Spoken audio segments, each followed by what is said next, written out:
She just wanted to relax. She undressed and slipped into the mansion's pool, but someone was watching her in the dark, someone who should never have seen her. Her millionaire boss carried a dark past and a silent obsession.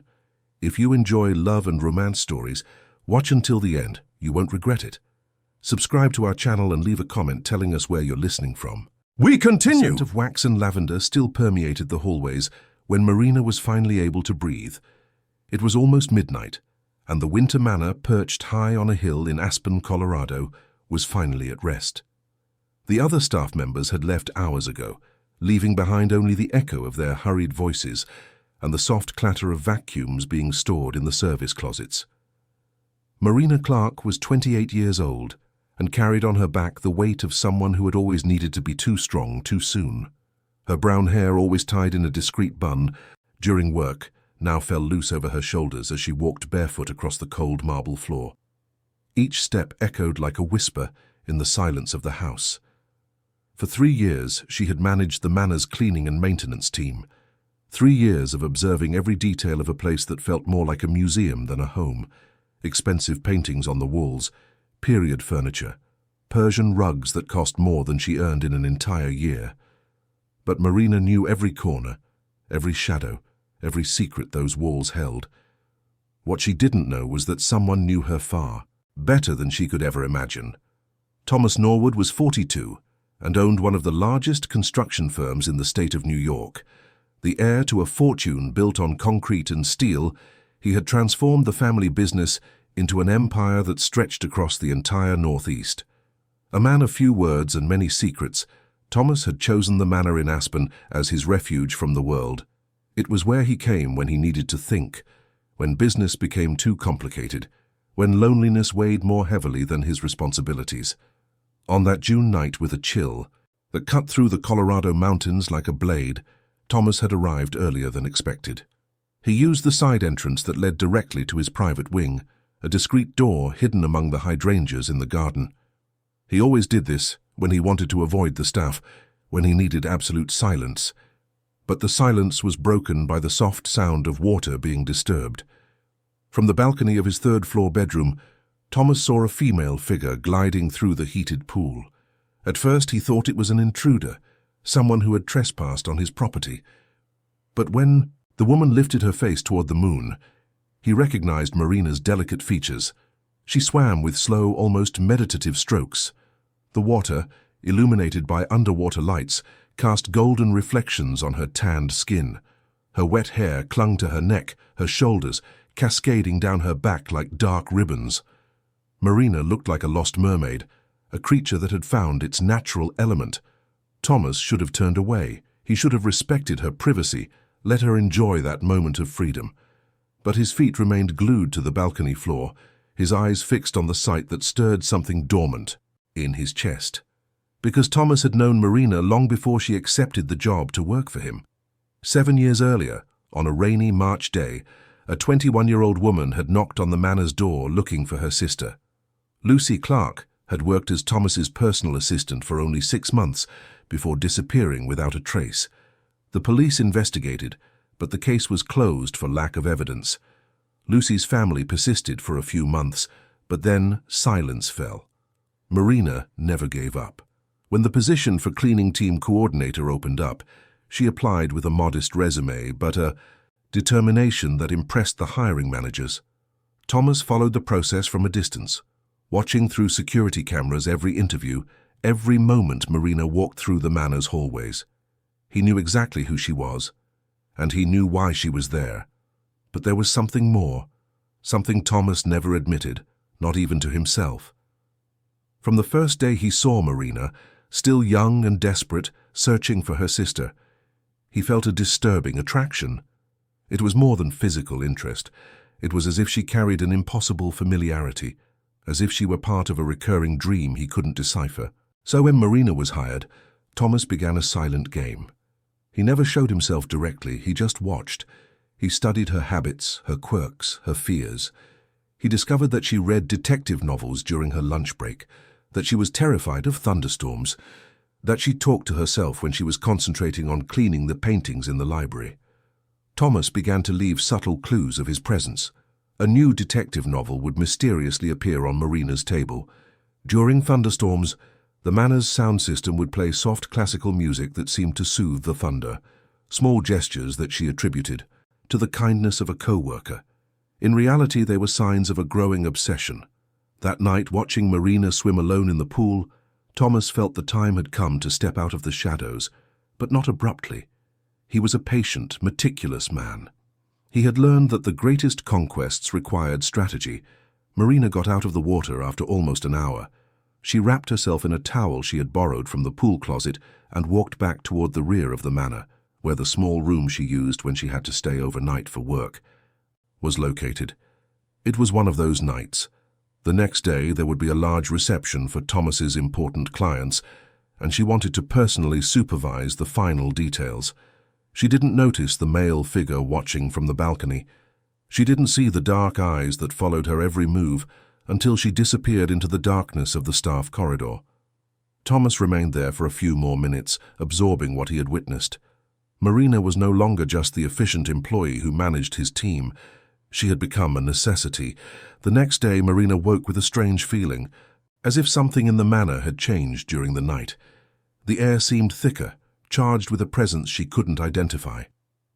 Throughout the morning, as she supervised the preparations for the reception, she had the impression of being watched. The other employees arrived early, but Marina noticed something different. Mrs. Conrad, the housekeeper who had worked at the manor for over 15 years, seemed tense, almost nervous. The French chef Thomas had hired, especially for the event, avoided making eye contact with Marina. Even Robert, the security guard who always greeted her with a smile, maintained a respectful distance that had never existed before. It was as if everyone knew something she didn't. Around noon, as Marina was arranging the flowers in the main hall, she heard footsteps descending the marble staircase. She looked up and saw Thomas Norwood for the first time in over 2 months. He was tall, with dark hair slightly graying at the temples, and wore a navy blue suit that enhanced his broad shoulders. But it was his eyes that caught Marina's attention the most. Dark, intense, they seemed to hold secrets she wouldn't dare try to uncover. Thomas stopped on the last step and looked directly at her. He said nothing for a few seconds, just watched as if he were committing that moment to memory. "Good morning, Marina," he finally said, his deep voice echoing in the silent hall. "Good morning, Mr. Norwood," she replied, trying to control the nervousness that suddenly washed over her. "I hope everything is to your satisfaction for tonight." "I'm sure it will be perfect," Thomas said, descending the final step and walking toward her. "You have always been very dedicated." There was something in the way he pronounced the word dedicated that sent a shiver down Marina's spine, as if he knew the real reason she worked there. "Thank you, sir," she murmured, turning her attention back to the flowers as a way to escape his penetrating gaze. "Marina," Thomas said, stopping right beside her. So close she could smell the masculine scent he wore, a blend of cedar and spice. "How long have you been working here?" 3 years, sir." 3 years, he repeated, as if it were a revelation. "And you like what you do?" Marina looked up again, trying to decipher where this conversation was heading. "Yes, sir, it's a job that allows me to take care of important things." "Important things," Thomas echoed, a half-smile playing on his lips. "Interesting choice of words." He reached out and lightly touched one of the petals of the rose Marina was holding. The gesture was gentle, almost casual, but she felt as if he were touching her own skin. "Red roses," he observed. "They've always been my favorite." "I know," Marina said, before she could stop herself. Thomas raised an eyebrow, clearly intrigued. "You know?" Marina felt her face flush. How could she explain that she had studied his every preference during the 3 years she had worked there? That she knew his habits, his tastes, his quirks as a way to stay close to the only clue she had about Lucy's disappearance? I observed the details," she said finally. "It's part of my job to know your preferences." "Observe," Thomas repeated, his voice laden with a meaning Marina couldn't fully decipher. "Interesting. I enjoy observing too." The silence that followed was charged with a tension Marina had never experienced. It was like an electric current passing between them, creating a connection that went far beyond the employer-employee relationship. "I need to finish the arrangements," Marina said, trying to break the dangerous moment. "Of course," Thomas agreed, but he didn't move away. "Marina?" "Yes, sir?" "Have you ever had the feeling that some things are inevitable?" The question caught her off guard. Marina looked into his eyes and saw something that both frightened and fascinated her, an intensity that suggested this conversation was not casual, that something much bigger was happening. I don't understand what you mean," she lied. "Yes, you do," Thomas said softly, his voice almost a whisper. "You feel it too, don't you? This connection." Marina knew she should deny it, should maintain professional distance, should run from there as fast as she could. But there was something in Thomas's eyes that held her captive, as if he were revealing a truth she had always known but never dared to admit. "Mr. Norwood, Thomas," he corrected her. "Just Thomas." "Thomas," she repeated, feeling how different the name sounded on her lips. "I need to work. And I need to prepare for the reception," he agreed, finally taking a step back. "But Marina?" "Yes?" "After everyone leaves tonight, I'd like to speak with you. There are some things we need to clear up." It wasn't a request. It was a gentle but firm statement. Marina nodded, not trusting her voice to reply. Thomas smiled then, a smile that completely transformed his face. For a moment, he didn't seem like the ruthless businessman she knew only from a distance. He seemed almost vulnerable. "Until tonight, Marina." He walked away, leaving her alone in the hall with the roses and a racing heart. Marina knew she had crossed an invisible line, that something fundamental had changed in those few minutes of conversation, and she also knew there was no turning back. The rest of the day passed in a haze of preparations and anxiety. The reception was a success, as events organized by Marina always were.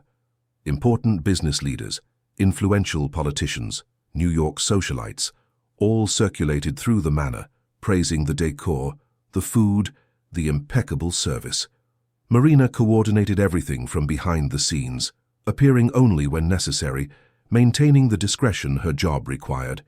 But throughout the night, she felt Thomas's eyes on her. Even when he was talking to other guests, even when he was on the other side of the ballroom, she felt his presence like a physical constant. Around 2, in the morning, the last guest left.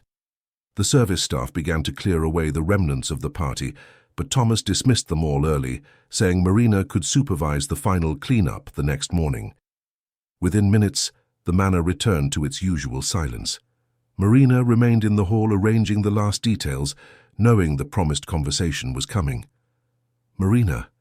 His voice came from behind her, soft but filled with an authority that made her heart race. She turned to find him standing at the bottom of the stairs, still wearing the tuxedo he had worn during the reception, but with his bow tie undone and the top buttons of his shirt open. "The party was a success," she said, trying to maintain a sense of normalcy. "They always are when you organize them," Thomas replied, descending the steps slowly. "Come, let's talk somewhere more comfortable." He led her to the library, a room Marina knew well but where she had never been at the owner's invitation. The mahogany shelves stretched from floor to ceiling, filled with old books and first editions. A lit fireplace cast dancing shadows on the walls, and 2 leather armchairs were arranged in front of the fire. "Sit," Thomas said, gesturing to one of the armchairs as he walked to a small bar in the corner of the room. "Wine?" "I don't usually drink during work," Marina replied, perching on the edge of the armchair. "You're not working now," he said, pouring 2 glasses of a red wine that looked expensive. "You're here as my guest." He offered her a glass and settled into the armchair opposite hers. The firelight played across his face, accentuating his strong features and dark eyes. "Why am I here, Thomas?" Marina asked, finally finding the courage to get straight to the point. "Because it's time we stopped pretending," he replied, taking a sip of wine as he watched her over the rim of the glass. "You know why you accepted a job here, and I know why I hired you." Marina felt the blood freeze in her veins. What are you talking about? Lucy Clark, Thomas said simply, and the name of her missing sister echoed in the library like a summoned ghost. How did you... I've always known who you were, Marina. From the day you showed up here looking for your sister, from the day you applied for the coordinator position. I've always known. Marina stood up abruptly, the wine glass trembling in her hand. Then you know what happened to her. Sit down, Thomas said calmly. Please. No! Tell me what happened to my sister. Sit down, Marina, he repeated, his voice firmer now, and I'll tell you everything I know. The authority in his voice made Marina obey, though every fiber of her being screamed for her to run. She sat back on the edge of the armchair, tense as a guitar string. Lucy worked for me for 6 months, Thomas began, his voice low and controlled. She was an excellent assistant, smart, dedicated, beautiful, a lot like you. What happened to her? Marina insisted. She fell in love, Thomas said simply. With you? Yes. And I let myself get carried away too. It was a mistake, a terrible mistake that changed everything. Marina felt as if the floor were moving beneath her feet. You had a relationship? For a few months, yes, it was intense. More intense than either of us expected. But it was also destructive. Destructive how? Thomas stood and walked to the window, looking out at the dark gardens. Lucy started to become obsessed. She couldn't accept that our relationship had limits. She wanted more than I could give, more than any man could give. That doesn't explain her disappearance. No, Thomas agreed, turning to face her. The disappearance happened when she found out something about my past, something I had hidden from everyone. What? Marina asked, though part of her dreaded the answer. My first wife, Catherine, died under questionable circumstances.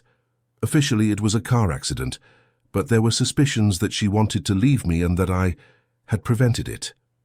Marina felt a chill run down her spine. Did you kill her? No, Thomas said firmly. But Lucy believed I did. She found some evidence that was misinterpreted, and she became terrified. She thought she was in danger. And was she? Thomas remained silent for a long moment. Lucy ran away one night. She left a letter saying she was going far away and would never come back, that I should never look for her. Do you have that letter? No. She mailed it a few days after she disappeared. Marina stood up again, agitated. Why didn't you tell the police this? Why did you let the investigation be closed? Because Lucy asked not to be found and because I was afraid the suspicions about Catherine would resurface. So you let my family suffer, let me spend years searching for her, just to protect your reputation. It was more complicated than that, Thomas said, moving closer to her. And you know it. I don't know anything. Yes, you do. You came to work here knowing exactly who I was, knowing I was the last person to see your sister. You came looking for answers, but you also came looking for something more. Marina stared at him, feeling anger and confusion mix in her chest. What are you talking about? You look so much like Lucy, Thomas said softly, reaching out to touch her face. But you're different too. Stronger. More determined. From the very first day I knew you were dangerous to me. Dangerous how? Because you awakened the same feelings in me that Lucy did, but multiplied by 1,000. Marina should have pulled back, should have rejected those words. But there was something in Thomas's voice, in the way he looked at her, that made every cell in her body vibrate in a way she had never experienced. You're sick, she whispered. Perhaps, he agreed, his hand finally touching her face with a gentleness that contrasted with the intensity of his eyes. But you feel it too, don't you? This attraction, this need. Marina closed her eyes, trying to fight the sensation spreading through her body from his touch. This is wrong, on so many different levels. Right and wrong are social constructs, Thomas whispered, moving even closer. What matters is what we feel, and I feel that you were made for me, Marina, as if fate conspired to bring you here. My sister. Your sister made her choice. She ran because she was afraid of what she felt. But you're not Lucy, are you? You're braver. Marina opened her eyes and found herself lost in that dark gaze. Part of her wanted to push Thomas away, to scream that he was a monster, that he had destroyed her family. But another part, a part she didn't even know existed, wanted to surrender completely to that overwhelming sensation. "I should go," she said, but her voice sounded weak, unconvincing. "You should," Thomas agreed, but he didn't move away. "But you won't." "How can you be so sure?" "Because you've spent 3 years watching me, studying me, getting to know me, and in that time, without realizing it, you ended up falling for the man you discovered behind the secrets." It was true. Marina knew it was true. During her 3 years working at the manor, she had focused so much on finding out what happened to Lucy that she had ended up learning every detail about Thomas, his habits, his preferences, his quirks.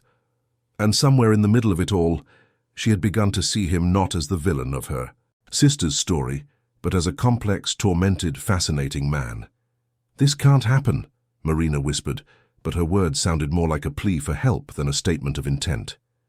"It already has," Thomas replied, leaning in to kiss her.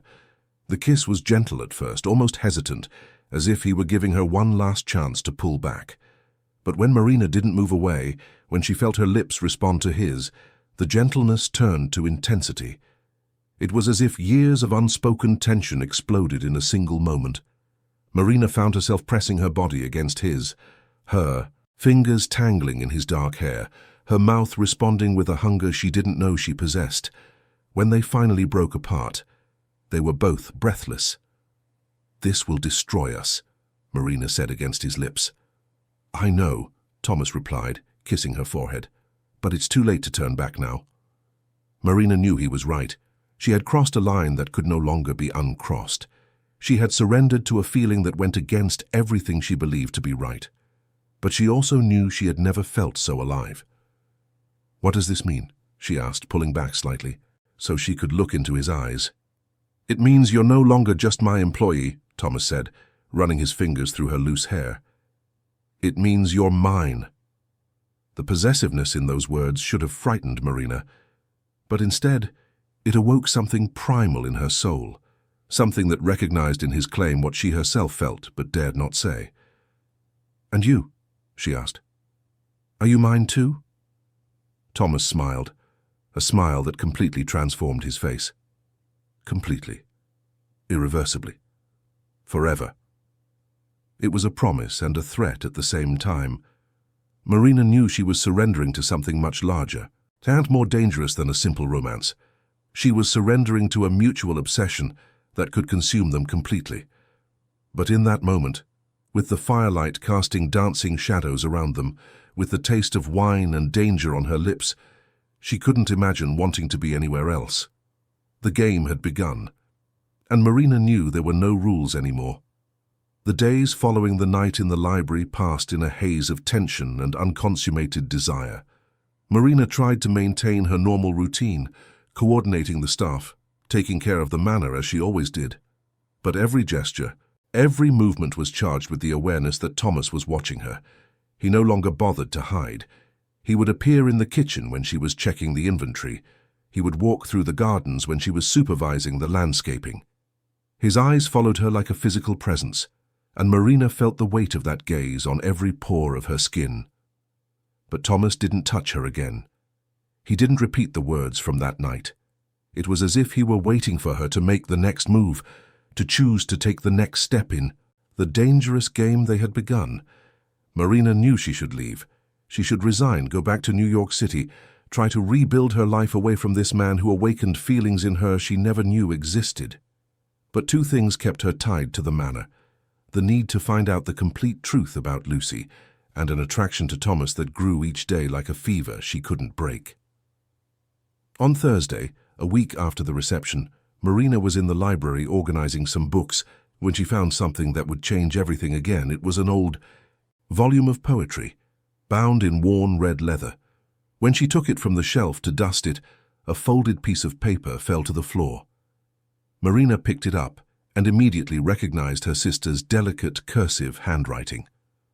"Thomas, I can't bear this situation any longer. What I feel for you is destroying me from the inside. I know you feel it too, but I also know you will never be completely mine. There is something in you, something dark that both attracts and terrifies me. Last night, when you spoke of Catherine, I saw something in your eyes. That made me understand there are secrets you will never share with me, secrets that are perhaps too dangerous. I have to leave before it's too late, before I become another victim of whatever it is you carry inside you. Don't try to find me, please. Lucy. Marina read the letter twice, her heart pounding. Her hands trembled as she folded the paper again. The letter proved that Lucy had left the manor of her own free will, fleeing from something in Thomas that scared her. But it also revealed that the relationship between them had been deeper than Thomas had admitted. Found something interesting? Thomas's voice made her jump. She turned to find him standing at the library entrance, watching her with an expression she couldn't decipher. This letter, Marina said, holding up the paper. It's from Lucy. Thomas sighed and walked toward her. I knew you would find it eventually. You knew? I left it there on purpose. I thought you should read it in her own words. Marina looked at him, confused. Why? Because I want you to understand what happened between me and your sister. I want you to know exactly who you're getting involved with. He sat in one of the armchairs and gestured for her to do the same. Marina obeyed, still clutching the letter. Lucy was right about one thing, Thomas began, looking at the flames in the fireplace that was always lit in the library. There is something dark in me, something I fight to control every day. What do you mean? I have a compulsive need to possess the things I love. I can't love halfway, Marina. When I care for someone, that person becomes a part of me, and I can't let parts of myself just walk away. Marina felt a shiver run down her spine. Is that what happened with Catherine? Catherine wanted a divorce. She had fallen in love with another man and wanted to start a new life. When she told me, I lost control. I didn't hurt her physically, but I used every resource I had to keep her tied to the marriage. I blackmailed the man she'd fallen for, destroyed his career, threatened to expose secrets that would ruin his family. My God! Catherine became desperate. The night she died, she had stolen some documents from my office, evidence of the blackmail I'd orchestrated. She was on her way to meet a lawyer to use that information against me in the divorce proceedings, but she was driving too fast on a rainy night, emotionally distraught. The car skidded and Thomas paused, running his hands through his hair. It was my fault. Even if I didn't put my hands on the wheel, it was my fault. Marina absorbed this information in silence. She was sitting a few feet from a man who had just confessed to practically causing his own wife's death. And Lucy found this out? Part of it. She found some documents, overheard some phone calls. She started putting the pieces together and got scared, rightfully so. Why are you telling me this? Thomas stood and walked to her, kneeling beside her armchair. His dark eyes met hers with an intensity that made Marina feel as if he were looking directly into her soul. Because I don't want you to run away like Lucy did. I want you to know the man you're getting involved with. I want you to make your choice with all the facts in hand. You're giving me a chance to leave. I'm giving you the chance to decide to stay, knowing exactly what that means. Marina looked into his eyes and saw something that frightened her even more than the confessions about Catherine and Lucy. She saw love, true, deep, devastating love. But she also saw possessiveness, obsession, a need so intense it bordered on madness. And if I choose to stay, she asked, her voice barely a whisper. If you choose to stay, it will be forever. There will be no halfway, Marina. You will be mine completely, and I will be yours completely. I will protect you from everything and everyone, but I will also not allow anything or anyone to take you from me. That sounds more like a threat than a promise. It's both, Thomas admitted, gently touching her face. I am a dangerous man, Marina.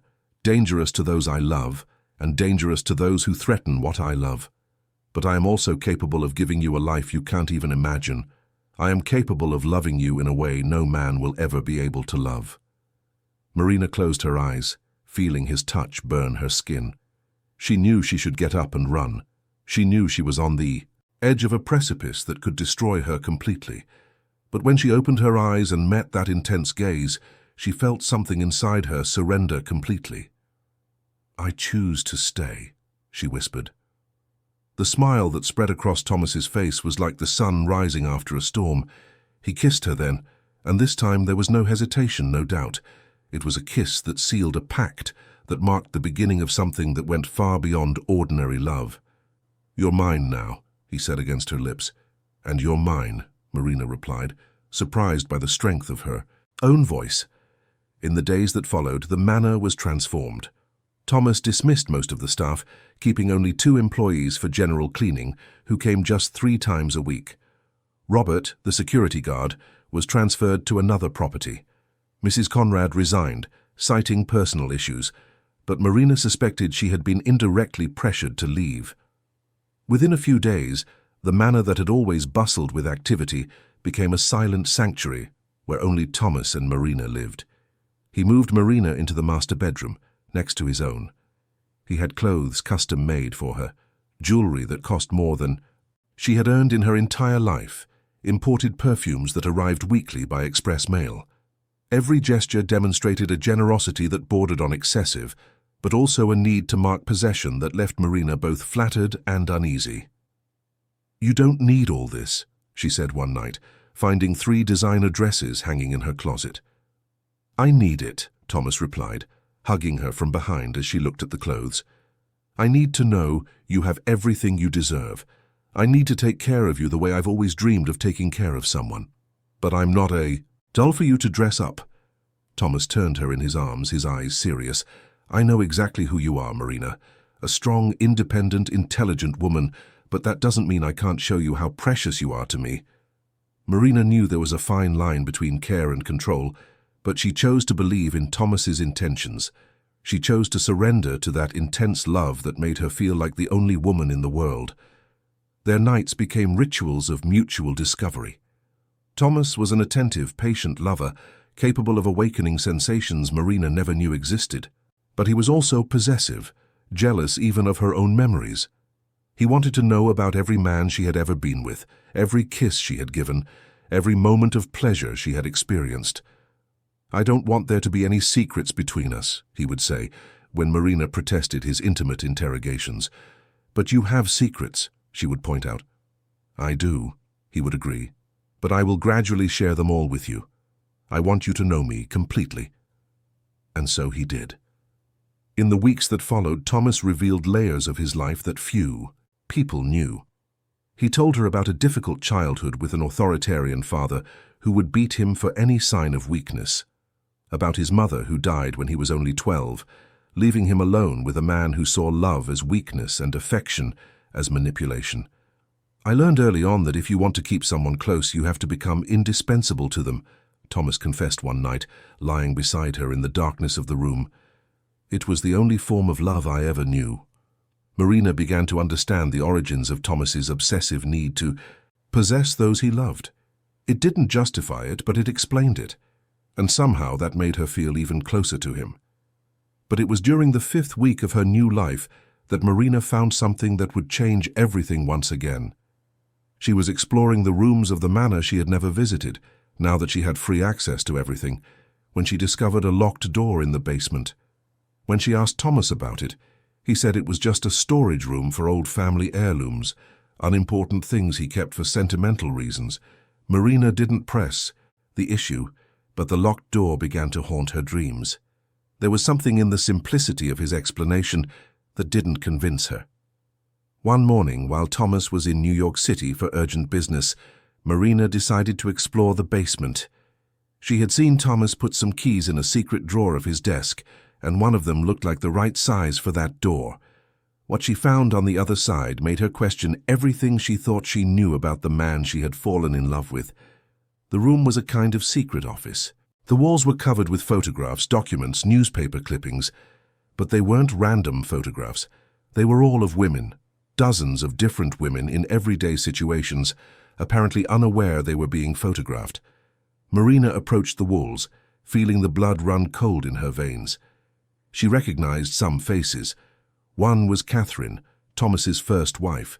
There were dozens of photos of her, getting into her car, talking with friends, shopping, hugging a man who was not Thomas. Another section of the wall was dedicated to Lucy. Photos of her sister during the months she worked at the manor, but also earlier. Photos of Lucy leaving college, working at previous jobs, meeting up with friends, as if Thomas had been watching her long before she ever appeared in his life. And then Marina saw the section that made her sink to the floor, trembling. It was her. Photos of her from the last 3 years, from the first day she started working at the manor. But not just photos from work. Photos of her in New York City on weekends, leaving her apartment, at the supermarket, talking with neighbors. Photos that could only have been taken by someone who was following her. On a desk in the center of the room, there were folders organized by name. Marina opened hers with trembling hands. Inside, she found copies of all her documents, information about her bank account, reports on her past relationships, even notes on her sleeping and eating habits. There was a folder on Lucy that was even more detailed, and other folders with names Marina didn't recognize. Women who seemed to follow a pattern, young, beautiful, from humble backgrounds, with some kind of vulnerability that made them dependent. In the bottom drawer of the desk, Marina found something that made her lose her breath. They were cassette tapes labeled with dates and names. One of them had Lucy's name on it. With trembling hands, Marina put it in the old tape player in the corner of the room. Her sister's voice filled the silent room. March 15th. He's getting stranger every day. Yesterday, when I went out for lunch, I had the feeling someone was following me. And today I found a red rose on my desk that I hadn't put there. When I asked, nobody knew where it came from. Marina fast-forwarded the tape. March 22nd, I'm sure. He's watching me. I found a hidden camera in my room, a tiny, almost unnoticeable camera. When I confronted Thomas, he denied everything, but I saw something in his eyes, as if he was pleased that I'd found it. Marina stopped the tape, feeling nauseous. She looked around the room with new eyes and saw the cameras, small, discreet, but definitely there.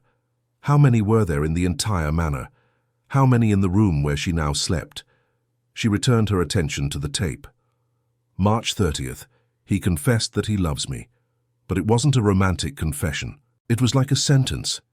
He said that now that I know how he feels, I can't leave, that he wouldn't let me go. I'm scared. So scared. Lucy's voice was growing more desperate.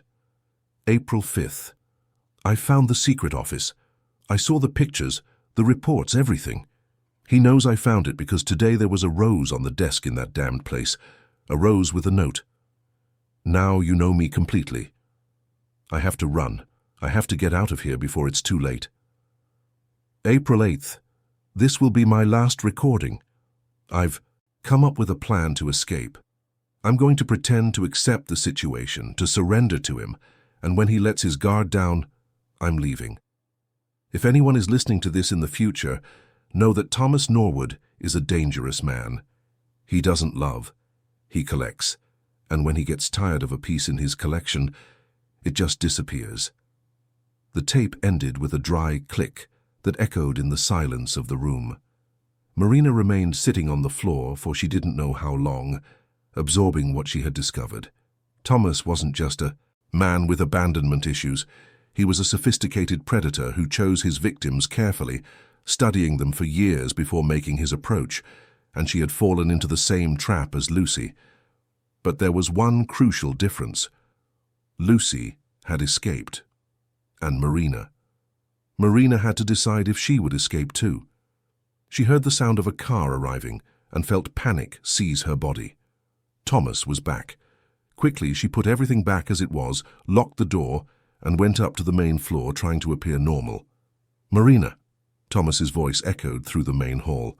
I'm here, she replied, trying to control the tremor in her voice. He appeared in the living room, smiling, carrying a bag from an expensive jewelry store.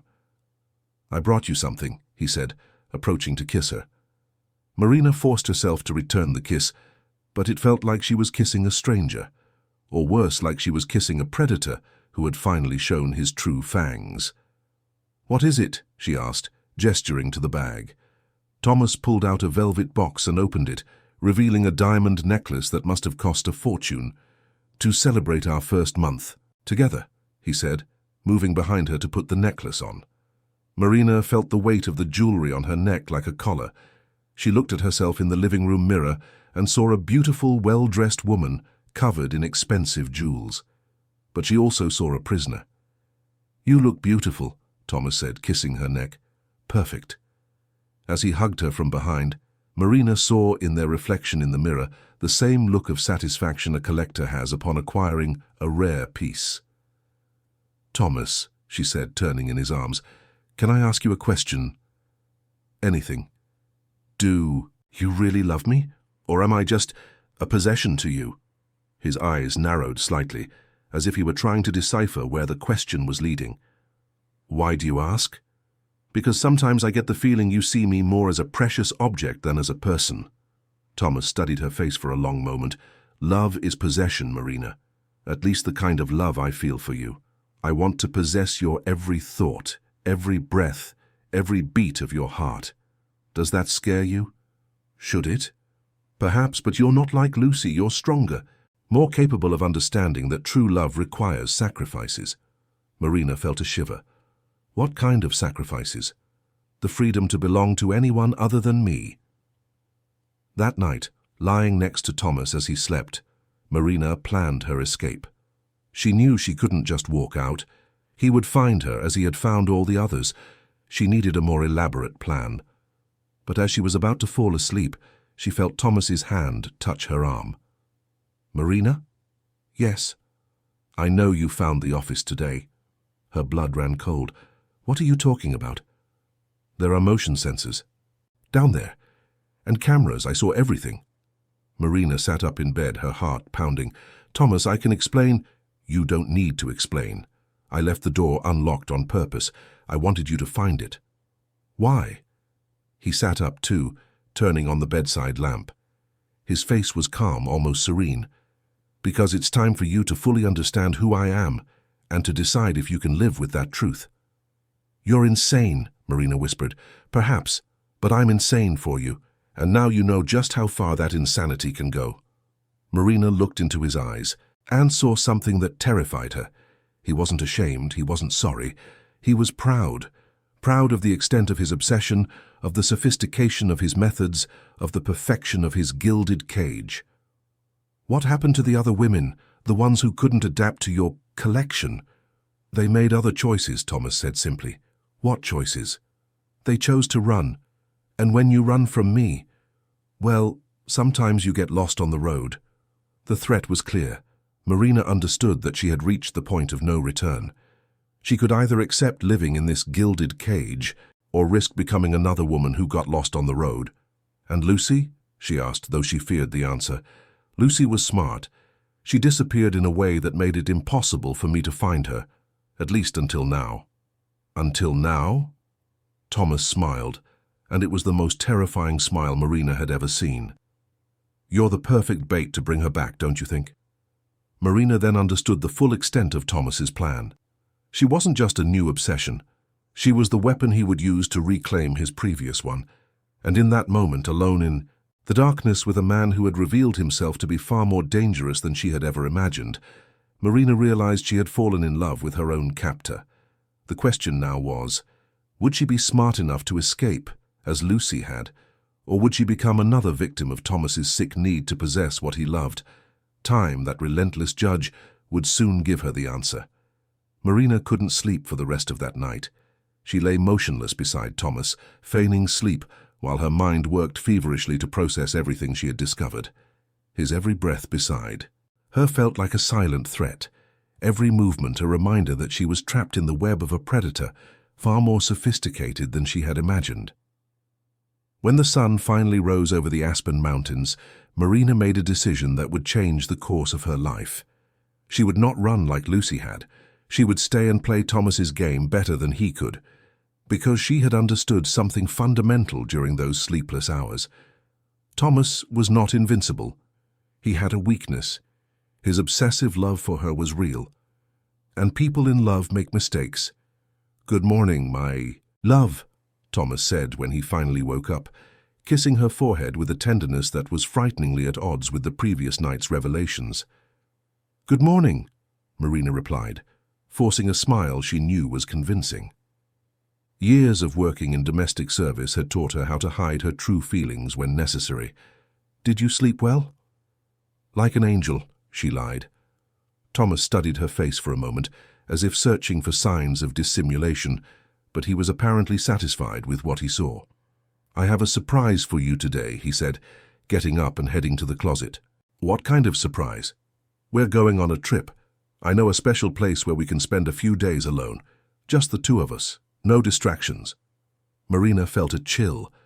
Isolating her further seemed to be the next step in Thomas's plan, but she forced enthusiasm into her voice. "How wonderful." "A cabin in the Rocky Mountains. Very isolated, very private. I'm sure you'll love it." Isolated. The word echoed in Marina's mind like an alarm bell, but she nodded and smiled, already planning how to use this trip to her advantage. During the preparations for the trip, Marina seized every moment Thomas was distracted to explore the manor further. She needed to better understand the extent of his surveillance network to find out if there were ways to communicate with the outside world without being detected. It was then, while rummaging through a drawer in Thomas's main office, that she found something that completely changed her perspective on the situation. It was an old cell phone hidden under some documents. When she turned it on, she discovered it contained only one number in the contacts: Lucy. With a pounding heart, Marina dialed the number. After a few rings, a familiar voice answered. "Hello?" "Lucy," Marina whispered, hardly believing it was really her sister. "Marina? Oh my God, Marina, is that really you?" "Lucy, where are you? I'm at Thomas's manor. I need to—" "You're where?" Lucy's voice became shrill, desperate. "Marina, you have to get out of there immediately." "I know what he did to you. I found the recordings, but—" "You don't understand," Lucy interrupted her. "He's not just obsessed. He's truly dangerous. Catherine didn't die in an accident, Marina. She was murdered." Marina felt her legs go weak. "How do you know that?" "Because I saw it. I was there that night. Thomas forced me to help him make it look like an accident. He said if I ever told anyone, he'd do the same to me." My God. "I only managed to escape because I found where he kept evidence of the murder. I stole it and used it to blackmail my way to freedom, but you're not that lucky. He's learned from the mistakes he made with me." Marina heard footsteps approaching the office and quickly hung up, hiding the phone back in the drawer. When Thomas entered the room, she was pretending to organize some papers. "Ready for our trip?" he asked, but there was something different in his eyes, a suspicion that wasn't there before. "Almost," Marina replied, trying to keep her voice steady. "Just finishing up a few things." Thomas approached her, studying her face with an intensity that made her feel like an insect under a microscope. "Marina, you seem different today. Did something happen?" "I'm just excited for our trip," she said, forcing a smile. "It'll be our first trip together." "That's true," Thomas agreed, but the suspicion didn't fade from his eyes. "Our first trip, and hopefully not our last." There was something in the way he said those words that made Marina certain he knew about the call, or at least suspected something. The drive to the mountains was filled with tense silence. Thomas drove with excessive concentration, and Marina feigned sleep to avoid conversation. But her mind was working frantically, processing everything Lucy had revealed and trying to formulate an escape plan. The cabin was exactly as Thomas had described, isolated, surrounded by mountains and dense forest, with no neighbors for miles. It was beautiful, rustic, romantic. It was also the perfect prison. "What do you think?" Thomas asked as they got out of the car. "It's beautiful," Marina replied, and it wasn't a lie. Under different circumstances, it would have been a dream location. "I built this cabin especially for moments like this, when I want to be completely alone with someone special." "Have you brought other women here?" The question slipped out before Marina could stop it. Thomas paused in unloading the luggage and looked at her with renewed attention. Why do you ask? Feminine curiosity, Marina said quickly. Every woman wants to know if she's special or just another one. You are unique, Marina. Completely unique. It wasn't exactly an answer, and they both knew it. The first night in the cabin was a careful performance of normalcy. Thomas prepared an elaborate dinner, lit candles, opened a bottle of expensive wine. They talked about books, about trips they wanted to take together, about plans for the future. Marina played her part perfectly, being the happy, loving girlfriend. But every word was calculated, every smile a carefully constructed mask. When they made love that night, Marina forced herself to respond with the same passion as always, though every touch now seemed to carry an underlying threat. Thomas was gentle, attentive, even tender, but she knew she was making love to a murderer. It was during the second night that Marina found the opportunity she had been waiting for. Thomas had drunk more wine than usual and had fallen into a deep sleep. Marina waited 2 hours before cautiously getting out of bed. She needed to explore the cabin, search for evidence, for ways to escape, for anything she could use to her advantage. The cabin was larger than it looked from the outside. Besides the master bedroom and living room, there was a small office and a basement that Thomas had mentioned only in passing as a storage area. In the office, Marina found another computer, more surveillance cameras than she had imagined, and a locked drawer she couldn't open. But it was in the basement that she made a discovery that made her question her own sanity. There were 3 industrial freezers in the basement. 2 were empty, but the third was locked with a heavy padlock. Marina searched for keys but found none. However, a strange smell was coming from the locked freezer. A sweet, cloying smell she couldn't identify, but that awakened a primal fear in her stomach. Next to the freezers was a metal table with instruments that looked surgical. Everything was clean, organized, as if used regularly, but with great care. Marina felt nausea overwhelm her. She quickly went back up the stairs, trying not to think about what could be in that locked freezer.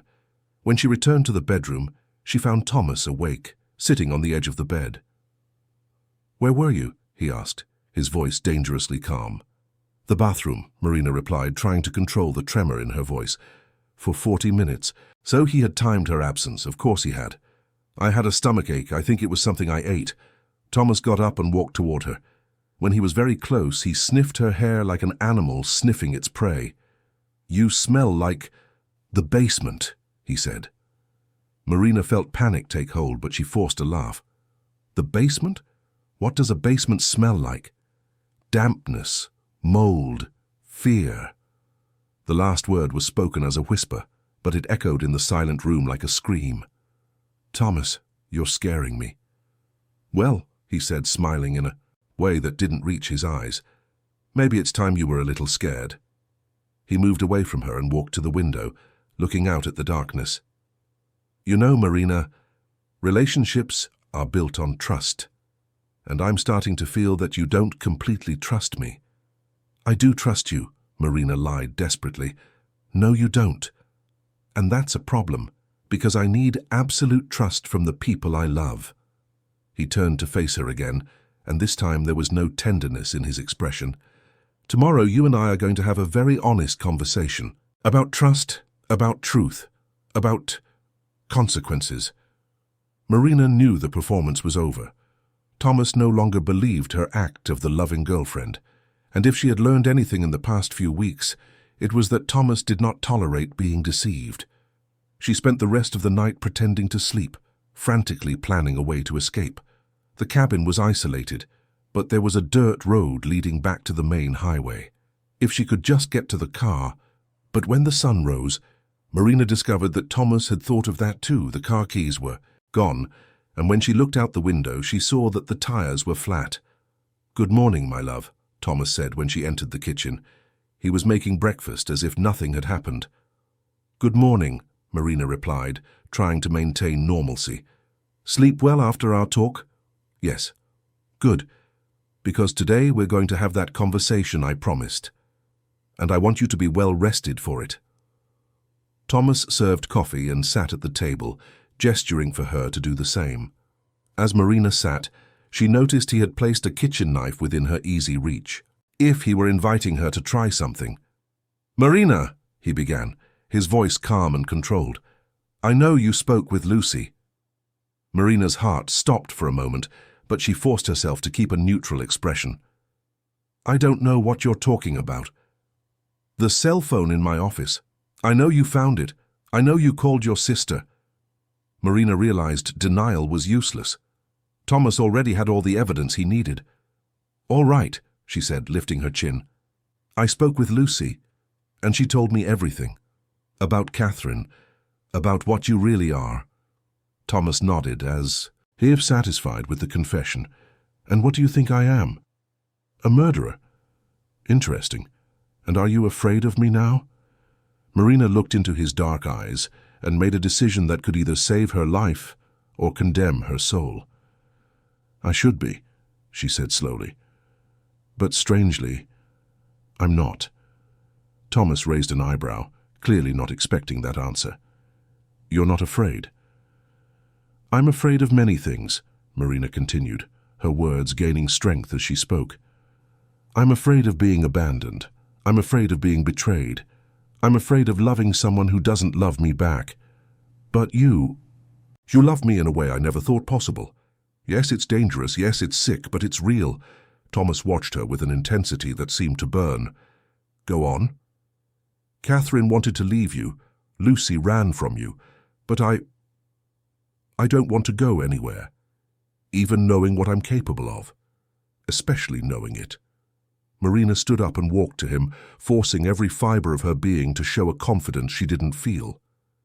"You killed Catherine because she was going to leave you. Not because you're a monster, but because you can't stand being abandoned. I understand that." "You understand." "I understand because I'm just like you," Marina said, sitting on his lap and touching his face.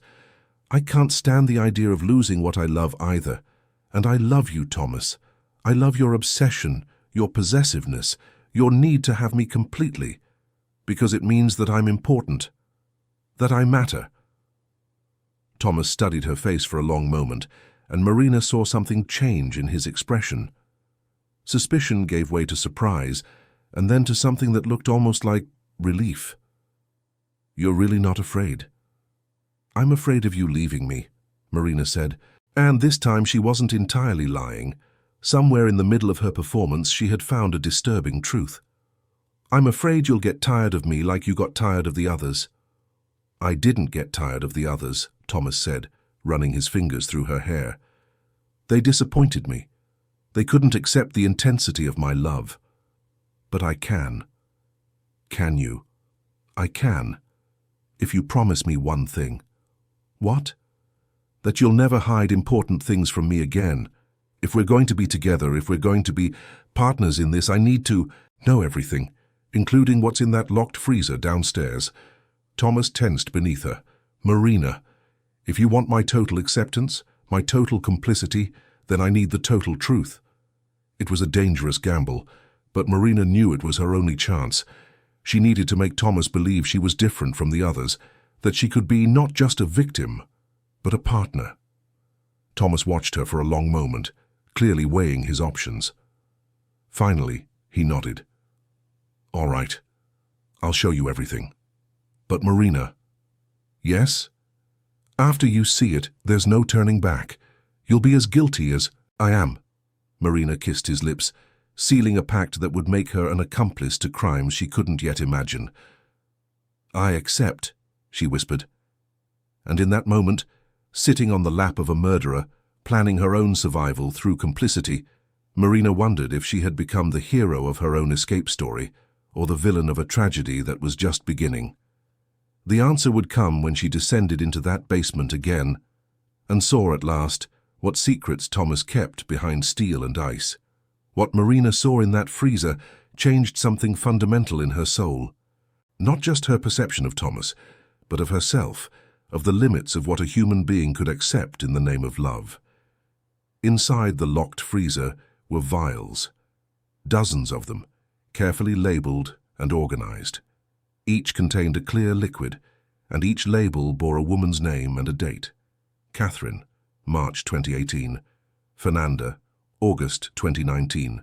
Patricia, January 2020. Names: Marina didn't know, but which represented lives that had crossed paths with Thomas and met a terrible end. "It's insulin," Thomas explained with a clinical calm that was more disturbing than any show of emotion. "A high dose causes a diabetic coma. It looks like a natural death if the person already has health problems, or if the body isn't examined very carefully." Marina held onto the wall to keep from fainting. "How many?" "7 over 15 years, Thomas answered as if reciting a shopping list. "Women who couldn't adapt to what I needed from them. Women who tried to leave me after finding out who I really was. And you kept them?" "I keep a little of each of them," he said, gently touching one of the vials. "It's my way of keeping them with me forever. They may have chosen to leave me in life, but now they are a part of me for eternity."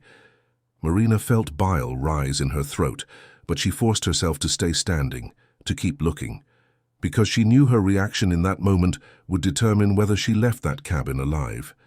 "That's why," she said slowly, "you're afraid of being abandoned." "I'm not afraid," Thomas corrected her. "I simply don't accept it." "But Lucy escaped." "Lucy was smart. She disappeared before I could convince her to stay, but she was also a coward. She chose a life of constant fear instead of accepting an absolute love." Marina walked slowly around the room, observing the other equipment.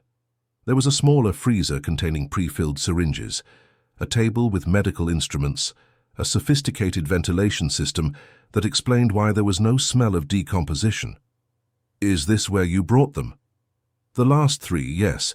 Before that it was more improvised, less efficient." The coldness with which Thomas spoke of murder, as if it were a process he had perfected over the years, made Marina understand she was in the presence of a far more sophisticated psychopath than she had ever imagined. But she also understood something else. Thomas was showing her this because he believed she would be different, that she would agree to be part of this madness.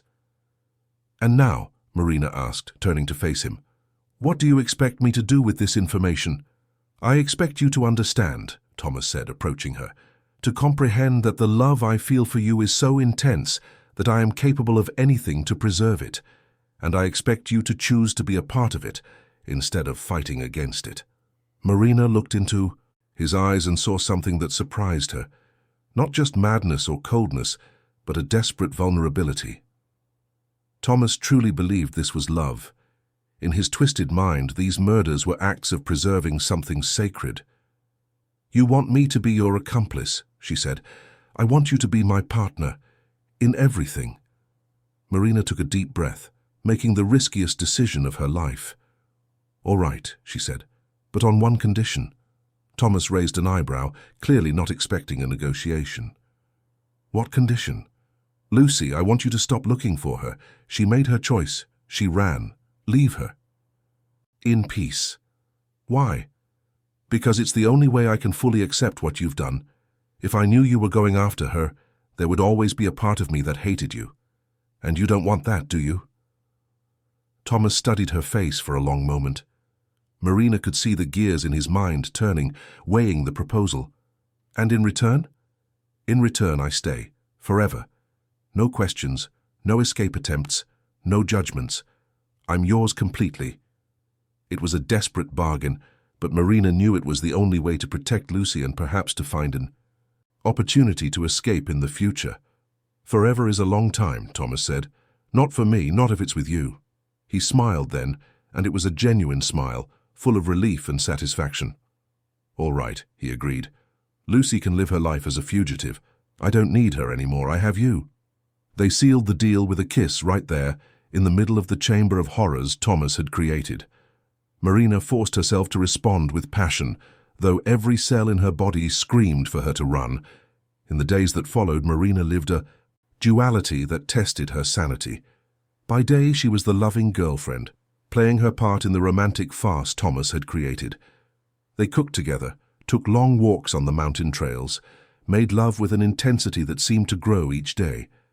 But at night, when Thomas slept, Marina would go down to the basement, not by choice, but because he expected it. He expected her to familiarize herself with the place, to get used to the trophies of his previous victims. "It's important that you understand my history," he said one night, finding her looking at the vials. That you understand how I got here.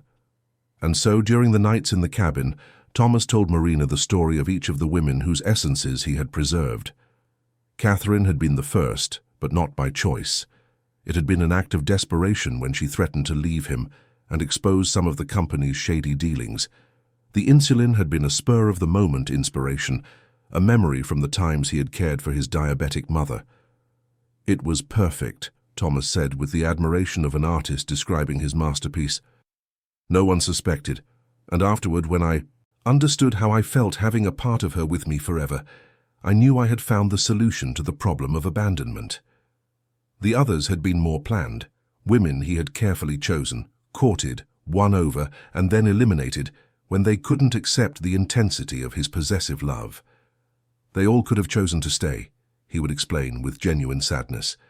They could have understood that being loved by me is a privilege, but they chose to fight it. Marina listened to it all with a mixture of horror and morbid fascination.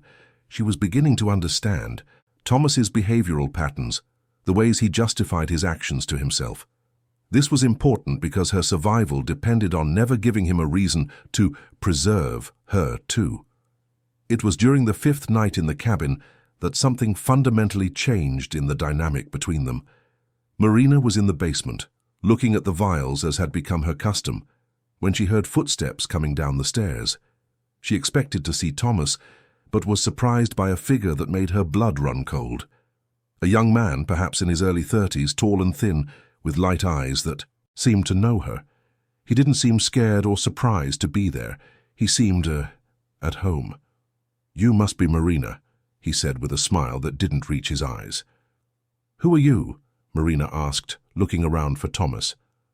"I'm Elias, Thomas's assistant, you could say." Elias approached, and Marina noticed he moved with the confidence of someone who knew the place well. "Where's Thomas?" "Sleeping. I put something in his wine tonight. Nothing dangerous, just something to ensure we had time to talk alone." Marina felt alarms go off in her mind. Talk about what? About the fact that you're not who you say you are. Elias stopped a few feet from her, and Marina realized she was cornered between him and the freezers. "I don't understand. Marina Clark does exist. She really did work at Thomas's manor. But the real Marina died 3 months ago in a car accident in New York City. Who are you exactly?" Marina's world collapsed in a matter of seconds. How could he know? How was it possible that her identity, which she had so carefully constructed, had been discovered? "I am Marina," she insisted, but her voice sounded weak even to her own ears. "No, you're not. And you know how I know? Because I personally took care of the real Marina's death, on Thomas's orders." Marina's legs nearly gave out. "What?" Thomas found out the real Marina had spoken to journalists about her suspicions regarding her sister's disappearance. She was becoming dangerous, making too much noise. So I solved the problem. Elias smiled, a cold, calculating smile. "But then you showed up, assuming her identity, working at the manor, doing exactly what she did. It was convenient. Thomas became so obsessed with you that he didn't even bother to investigate. Too deeply. Marina tried to process this information. If the real Marina was dead, who was she? Why was she in this situation?" "You still don't get it, do you?" Elias continued, seeming to enjoy her confusion. "You're Lucy, dear. Lucy Clark, the sister who supposedly disappeared." The world stood still. Marina, Lucy, felt fragmented memories begin to form in her mind. A memory of working at the manor years ago, of falling in love with Thomas, of discovering his secrets, of running away. "Impossible," she whispered. "You had a nervous breakdown after you fled from Thomas. You spent years in treatment, developed dissociative amnesia. You forgot who you were, created a new identity for yourself. And when you heard that Marina had gotten a job at the manor, your subconscious mind brought you back." The memories began to flow. Lucy remembered now. The secret office, the recordings she had made, the desperate escape, the years in psychiatric clinics trying to piece together a fragmented identity. "Why are you telling me this?" she asked, though she already suspected the answer. Because Thomas can't know. If he finds out you're Lucy, that the woman he's now obsessed with is the same one who ran from him years ago, well, let's just say it would awaken even darker aspects of his personality. What do you want? Your cooperation. Thomas is getting sloppy, too emotional. His obsession with you is compromising the business, drawing unwanted attention. I need someone close to him to help me, control him. Lucy understood. She had jumped out of the frying pan and into the fire. Elias wasn't just an assistant. He was someone with his own agenda, someone using Thomas's obsession for his own ends. And if I refuse? Then I'll tell Thomas exactly who you are. And you know better than anyone how he reacts when he feels betrayed. Lucy looked around, seeing the vials with new eyes. She knew some of those names belonged to women she had known years ago, women who had worked for or been involved with Thomas. What do you want me to do? For now, nothing. Keep being Marina. Keep Thomas happy and distracted. When I need you, I'll give you a signal. Elias headed for the stairs but paused before going up. Oh, and Lucy? Don't try to run again. This time I'll be watching. And I'm much more efficient than Thomas when it comes to solving problems. After Elias left, Lucy stood alone in the basement, surrounded by Thomas's trophies, trying to process the devastating revelation of her true identity. She was the very sister she had spent years searching for. She was the woman who had fled from Thomas and developed amnesia as a defense mechanism. And now she was back, trapped in the same cycle that had nearly destroyed her years before. But there was a crucial difference this time. She was no longer alone in her fight against Thomas. She had Elias as either an ally or an enemy, depending on how she played her cards. And she also had something she didn't have years ago, knowledge. She knew exactly what Thomas was capable of. She knew his methods, his weaknesses, his patterns. When she went back up to the bedroom, she found Thomas sleeping soundly, apparently unaware of the meeting that had taken place in the basement. Lucy lay down beside him, observing the face of the man who had shaped her life in ways she was only now beginning to fully understand. Tomorrow they would return to the manor, and there Lucy would have to navigate a web of lies, blackmail, and obsession, even more complex than she had imagined. But one thing had fundamentally changed. Lucy was no longer just a victim trying to escape. She was a survivor who had returned to settle the score with her past. And this time, she was determined to control the game instead of being controlled by it. The first step would be to find out exactly what Elias wanted. The second would be to understand how to use Thomas's obsession to her advantage instead of letting it destroy her. And the third would be to decide who deserved her loyalty and who deserved her betrayal. Because Lucy had learned something important during her years of amnesia. Sometimes the only way to survive a predator is to become an even smarter predator yourself.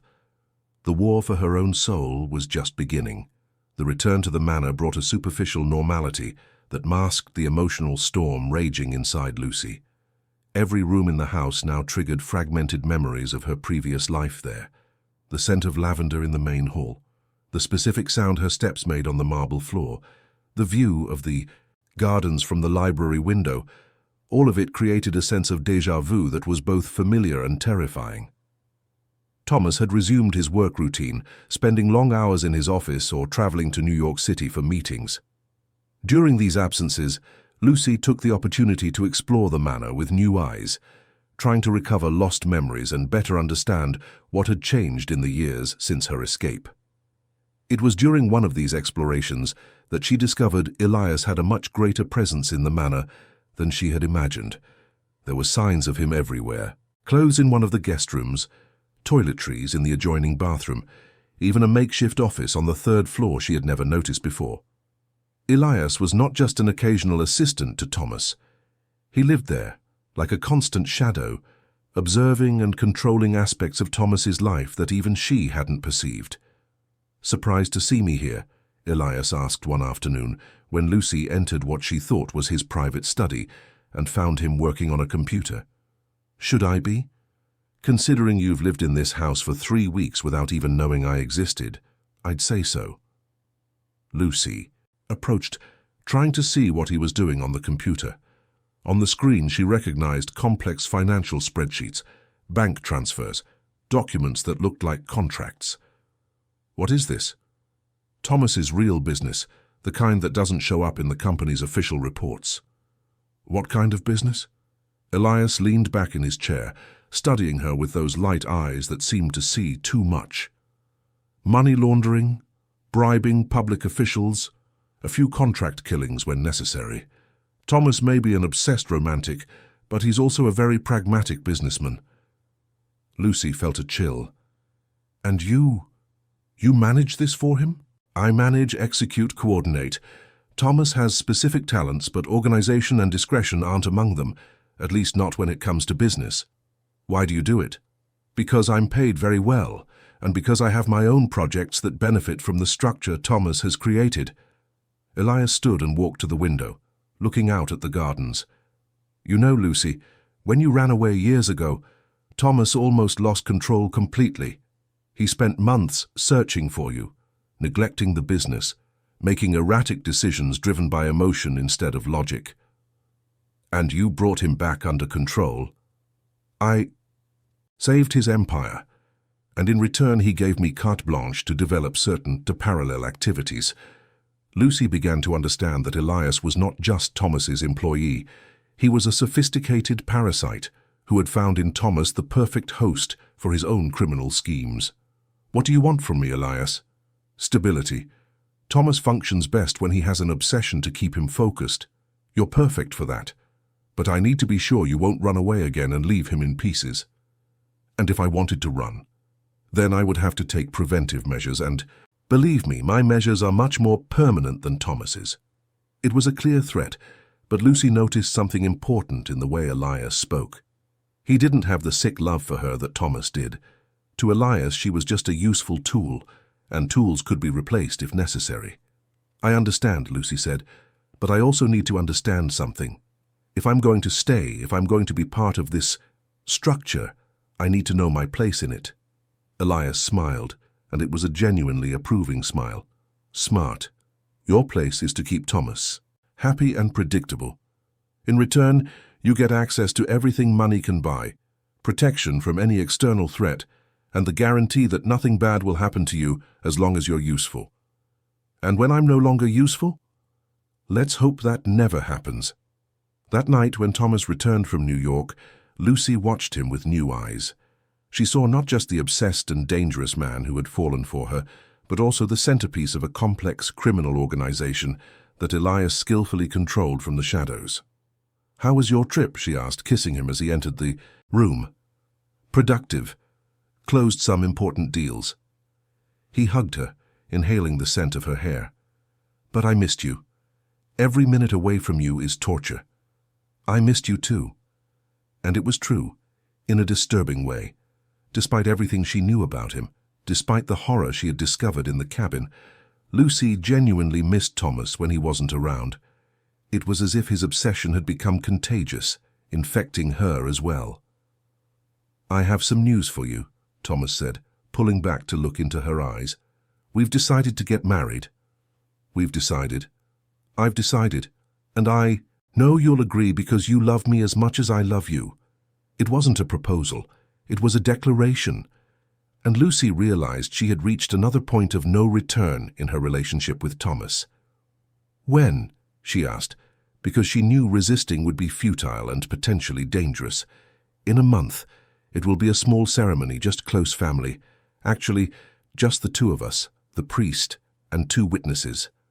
And if I wanted a bigger ceremony, with my family? Thomas studied her for a moment, and Lucy saw a shadow cross his eyes. Your family never accepted our relationship. It's better this way, just the 2 of us starting a new life together. It was a lie, of course.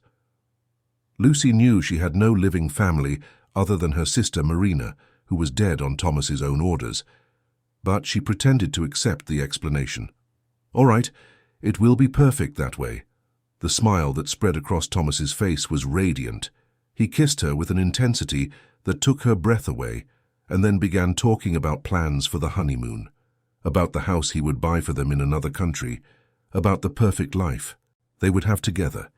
Lucy listened to it all, nodded at the right times, showed the expected enthusiasm. But her mind was working in a completely different direction. A marriage meant legal documents. It meant she would be even more tied to Thomas, more vulnerable to his manipulations. But it also meant she would have access to his assets, his secrets, the legal structure Elias used for his schemes. And Lucy was beginning to formulate a plan. In the days following the wedding announcement, she began to behave differently. More affectionate with Thomas, more interested in his business, more curious about the practical aspects of his life. "I want to understand what you do better," she said one night at dinner. "If we're going to be husband and wife, I think I should know more about your company." Thomas seemed surprised but also pleased. "Why? You never showed an interest in it before." "Because before I was just your girlfriend.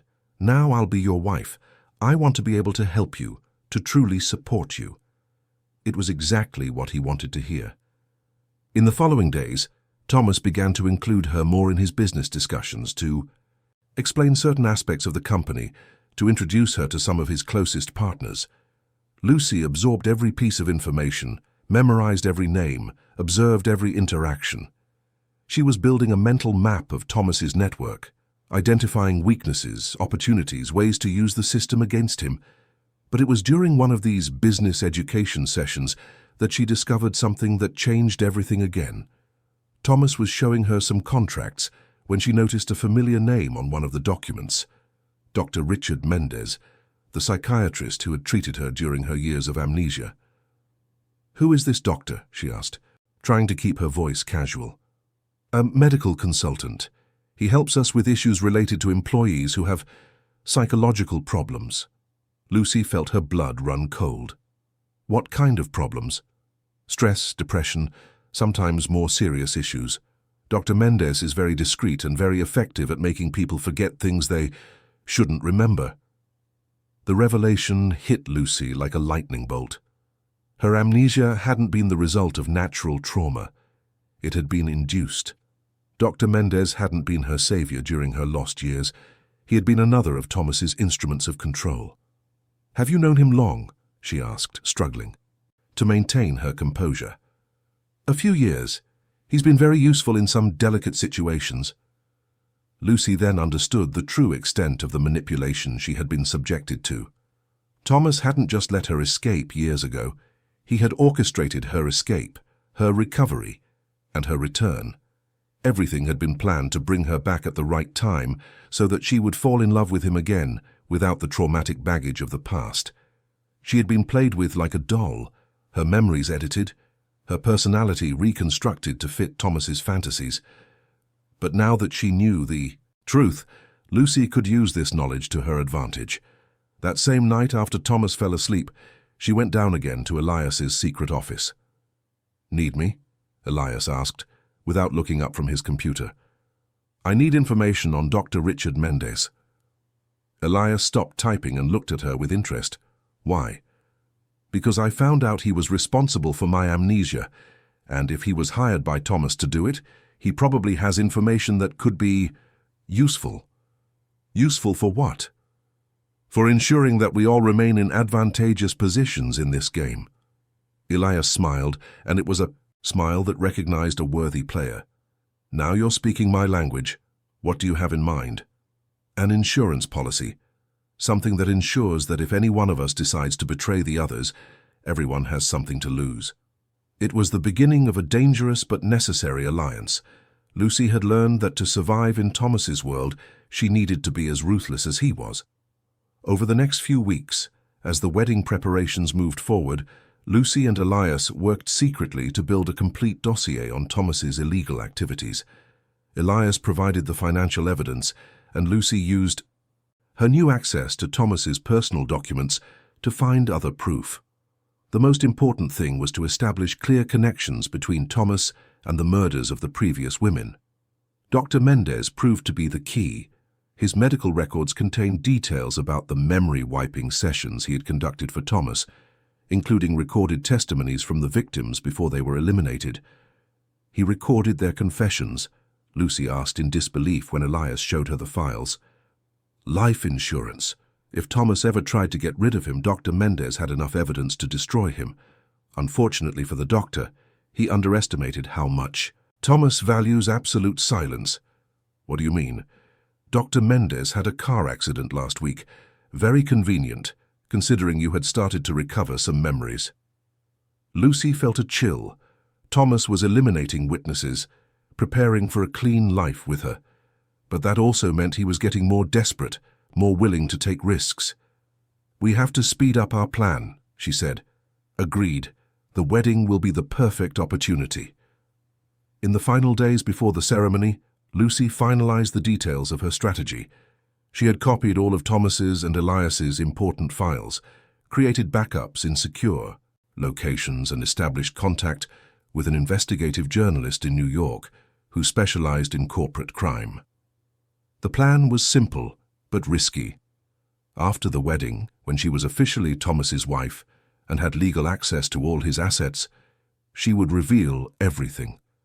The murders, the money laundering, the bribes. It would all come to light. Thomas would be arrested. Elias would be exposed as an accomplice, and she would be the wealthy, innocent widow who had discovered her husband's crimes by chance. It was a plan that required perfect timing and a flawless performance. One mistake, and she would end up as another vial in the cabin freezer. On the morning of the wedding, Lucy looked at herself in the mirror and saw a woman who had been completely transformed. She was no longer the naive Marina who had arrived at the manor months ago. She was no longer the traumatized Lucy who had fled years before. She was something new, something forged in the fire of manipulation and betrayal. She was a survivor, and survivors do whatever it takes to win. "Are you ready, my love?" Thomas asked, entering the room in a flawless black suit. "More than ever," Lucy replied. And she wasn't lying. She was ready to marry him, ready to become his legal wife, ready to inherit everything he owned, and ready to destroy him completely. The game was coming to an end, and Lucy had learned to play by Thomas's rules. The difference was she had become better at it than he ever thought possible. The wedding was held in the small chapel at the back of Thomas's property, a colonial structure that had belonged to his family for generations. The only witnesses were Elias and the manor's oldest housekeeper, an elderly woman, Thomas, kept on for purely sentimental reasons. Lucy wore a white silk dress that Thomas had custom-made for her, its elegant simplicity highlighting her natural beauty. He didn't take his eyes off her throughout the entire ceremony, as if trying to commit every detail of that moment to memory. "Do you take Thomas Edward Norwood to be your husband, to love and to cherish, for better, for worse, for richer, for poorer, in sickness and in health, until death do you part?" the priest asked. Lucy looked into Thomas's eyes and saw in them a love so intense that for a moment she questioned if she was making a terrible mistake. There was something genuine in his gaze, something that transcended the sick obsession and touched on something purer. "I do," she said, and the word echoed in the silent chapel like a bell. When they kissed to seal their union, Lucy felt a complex mix of emotions. Victory, because she had made it this far without raising suspicion. Fear, because she knew the next few days would be the most dangerous of her life. And, disturbingly, a pang of genuine happiness, because despite everything, a part of her truly loved this dangerous, tormented man. The reception was intimate, just the four of them from the ceremony. Thomas had prepared an elaborate dinner, with dishes he cooked himself, a demonstration of affection that touched Lucy more than she wanted to admit. "To my wife," Thomas said, raising a glass of champagne, "the woman who made me believe true love exists." They drank, and for a moment the manor felt like a normal home, with a normal couple celebrating the most important day of their lives. But Lucy knew it was just an illusion, a pause in the storm that was about to break. It was during their honeymoon on a private island, Thomas owned off the coast of New York, that everything began to fall apart. The first few days were perfect. They swam together in the crystal-clear sea, took long walks on the deserted beach, made love under the stars with a passion that seemed to consume the world around them. Thomas was more relaxed than Lucy had ever seen him, as if he had finally found the peace he had been searching for years. But on the fourth day, a boat arrived at the island bringing news that would change everything. "Mr. Norwood," said the man who disembarked, clearly nervous. "I need to speak with you urgently." Thomas left the cabin where they were staying, leaving Lucy alone. She could hear fragments of the conversation through the open windows. "Federal investigation. Dr. Mendez left evidence. We need to leave the country immediately." Lucy felt her heart race. Something had gone wrong with Thomas's plans to eliminate the evidence. And now they were under investigation. When Thomas returned to the cabin, his face was pale and his eyes had that wild expression she had learned to fear. "We have to go," he said, frantically starting to pack. "What happened?" "Dr. Mendez was smarter than I thought. He left evidence in a place I didn't know about. The feds are investigating the company, and my name has come up in some documents." "Is it serious?" "Very serious. We have to leave the country tonight." Lucy feigned panic, but internally she was calculating. This was perfect for her plans. A desperate Thomas would make mistakes, and she would be there to exploit every one of them. "Where are we going?" "I have a house in Switzerland. Fake documents, secret accounts, everything prepared for a situation like this." While Thomas organized their escape, Lucy took advantage of a moment of his distraction to send a coded message to her journalist contact in New York. It was time to accelerate her own operation. The flight to Europe was tense. Thomas was paranoid, constantly checking if they were being followed, making calls in codes Lucy didn't fully understand. She realized she was seeing a completely new side of her husband, not the obsessed romantic, but the experienced criminal who knew how to evade justice. The house in Switzerland was a luxurious mountain chalet, isolated and practically inaccessible except by helicopter. It was beautiful, comfortable, but also a perfect prison. "We'll be safe here," Thomas said, holding her as they looked out at the view of the snow-capped mountains. "No one can find us here." But Lucy had other plans. On the second night in Switzerland, while Thomas slept soundly thanks to the sedatives she had discreetly mixed into his wine, Lucy put the final part of her plan into action. She had brought with her, hidden in her beauty products, a small transmission device Elias had provided. During the week before the wedding, they had recorded Thomas confessing details about the murders, thinking he was just sharing intimate memories with his future wife. Now, alone in the Swiss chalet with full access to Thomas's computers and documents, Lucy sent everything to multiple destinations: journalists, law enforcement agencies, international human rights organizations. But there was one last element to her plan. Something not even Elias knew. Lucy was pregnant. She had found out a week before the wedding, but had kept it a secret.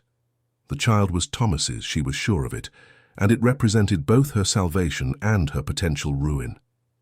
If everything went right, she would be the pregnant widow of a notorious criminal, with access to a considerable fortune and the sympathy of the public.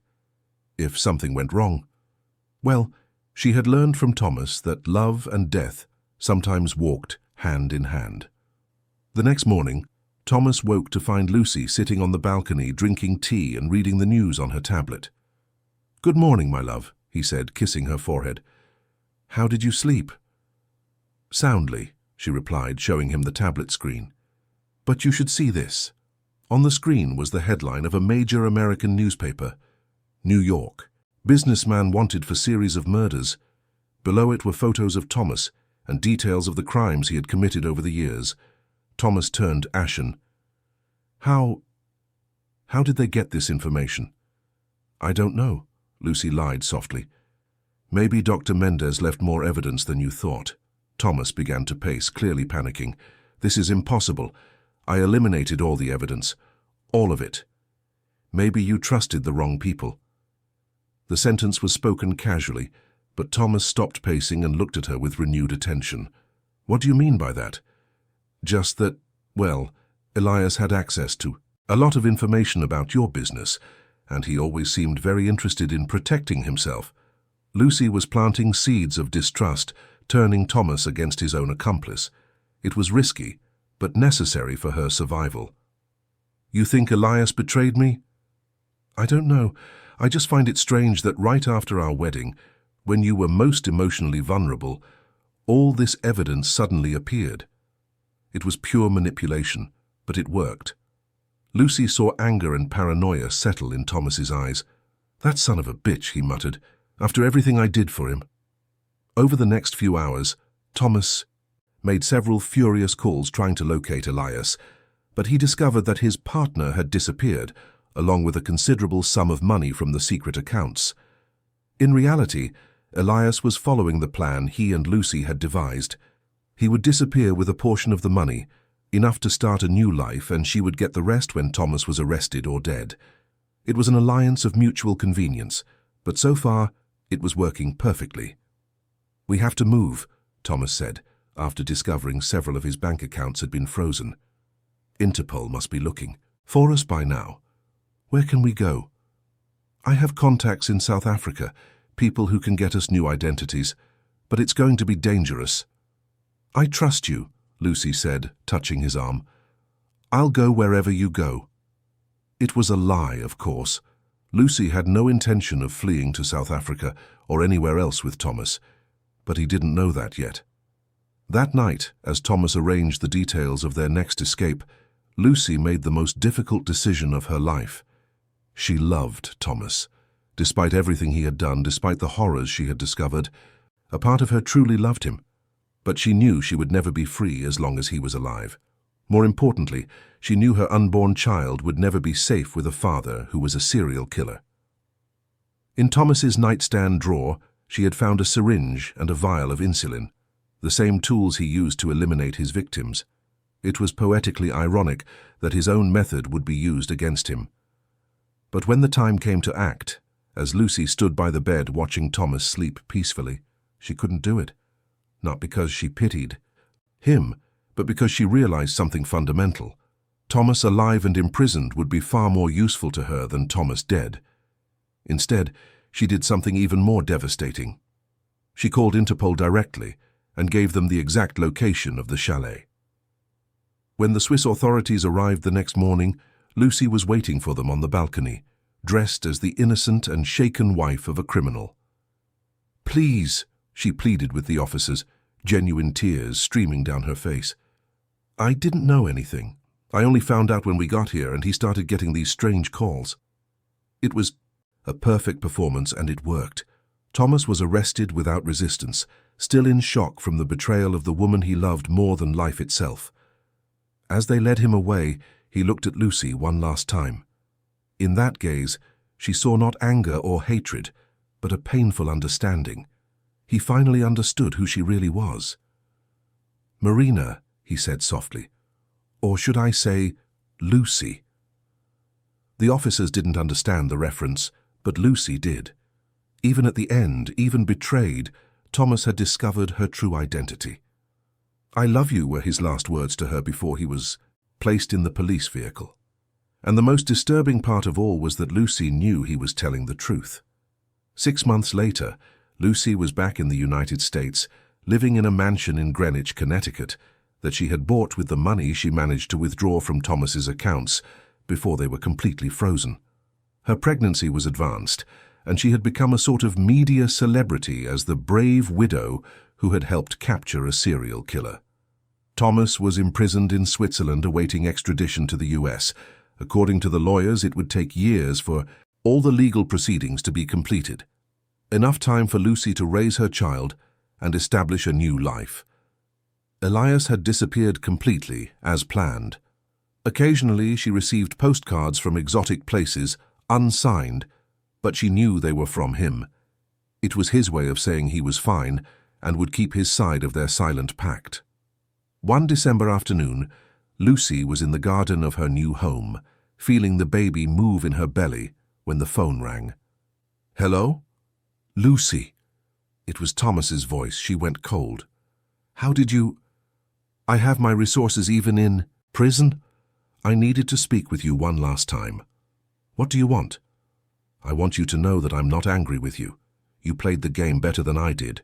You won." Lucy didn't know what to say. "But I also want you to know that our son will be raised knowing who I really am. Not the lies the media tells, but the truth, the good and the bad. Because he is a part of me, just as he is a part of you." "Thomas, I love you, Lucy. I've loved you since the first day. You walked into my life, and I will continue to love you no matter what happens." "I know," Lucy whispered, and realized it was true for her too. "Take good care of our son, and if you ever need me, even in prison, I'll be here." The call ended, leaving Lucy alone with her thoughts and the consequences of her choices. She had won. She had escaped. She had survived. She had secured a safe future for herself and her child. But the victory had a bitter taste, because she knew she had destroyed the only man who had ever truly loved her, even if that love was sick and dangerous. That night, Lucy dreamed of the manor in Aspen, of the nights in the library, of the moments of genuine tenderness she had shared with Thomas. She woke up with tears on her face, touching the belly where their son was growing. She had learned something fundamental about herself during those intense months. She was capable of loving and betraying in equal measure. She was capable of being both victim and perpetrator. She was capable of finding happiness even in the midst of horror. Months later, when Gabriel was born, she had chosen the name in honor of the angel who announced redemption. Lucy looked into the baby's dark eyes and saw traces of Thomas. But she also saw hope. Her son would grow up knowing the truth about his parents, but he would also grow up free from the obsessions that had shaped Thomas's life. He would be loved, but not possessed. He would be protected, but not imprisoned. And perhaps, Lucy thought as she rocked Gabriel in her arms, that was the real victory, not destroying Thomas, but breaking the cycle of obsession he represented. Love didn't have to be a prison. It could be freedom. And finally, after years lost between false identities and erased memories, Lucy knew who she really was: a survivor, a mother, a woman who had found enough strength to turn trauma into triumph. The Winter Manor remained empty in the mountains of Aspen, guarding secrets that might never be fully revealed. But Lucy no longer looked back. She looked forward to the future she had won through courage, intelligence, and a deep understanding that sometimes the truest love is the one that teaches you when it's time to leave. And so, under the starry sky of Greenwich, a new story began. The story of a woman who had learned that true power was not in being loved obsessively, but in consciously choosing how to love and be loved in return.